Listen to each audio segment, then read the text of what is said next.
Halo semua, pernah nggak kalian bertanya, apa sih sebenarnya pengetahuan itu? Setiap hari kita belajar hal baru, tapi apa makna pengetahuan dalam dunia logika dan filsafat? Yuk kita bahas sama-sama. Dalam kehidupan sehari-hari, kita terus menerima informasi, baik dari guru, buku, media sosial, atau bahkan dari obrolan teman. Tapi apakah semua itu bisa langsung disebut sebagai pengetahuan?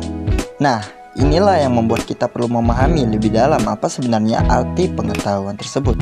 Pengetahuan secara sederhana berarti segala hal yang kita ketahui, tapi dalam filsafat, pengetahuan bukan sekadar tahu. Pengetahuan adalah kepercayaan yang benar dan dapat dibenarkan. Ada 3 unsur utama dalam pengetahuan menurut filsafat. Kepercayaan ataupun belief. Kita harus mempercayai suatu hal tersebut.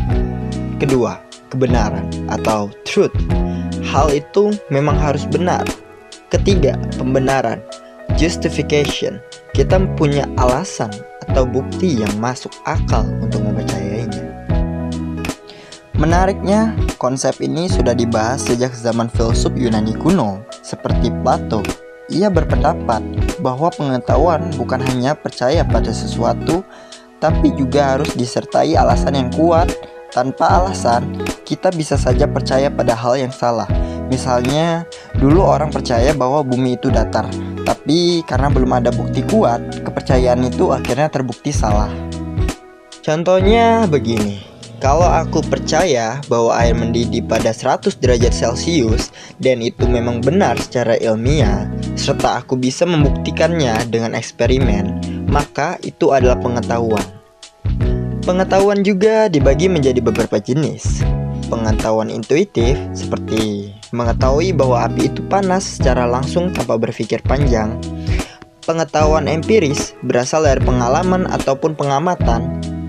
Pengetahuan rasional berasal dari proses berpikir dan logika.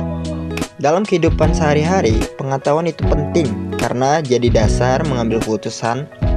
Tanpa pengetahuan, kita bisa mudah tertipu, salah paham, atau membuat keputusan yang buruk. Nah, ketiga jenis pengetahuan ini saling melengkapi. Pengetahuan intuitif sering jadi dasar pengetahuan empiris dan rasional. Misalnya, saat kita merasa panas dari api, yaitu intuitif, lalu kita menyelidiki kenapa bisa panas, dan itu empiris. Dan akhirnya, setelah kita mempelajari konsep kalor secara ilmiah dan kita berpikir secara rasional, jadi proses belajar itu bisa dimulai dari hal-hal yang sederhana. Coba sekarang kamu pikirkan, apa hal terakhir yang kamu pelajari hari ini? Apakah kamu benar-benar tahu atau hanya percaya karena orang lain bilang begitu? Dengan mulai mempertanyakan seperti ini, kita sedang melatih diri untuk berpikir logis serta kritis. Jadi, pengetahuan bukan hanya tentang tahu, tapi tentang bagaimana kita mengenalkan apa yang kita tahu. Dengan memahami dasar pengetahuan, kita bisa lebih kritis, bijak, dan logis dalam berpikir. Terima kasih sudah menyimak. Kalau kamu suka video ini, jangan lupa like dan share ya.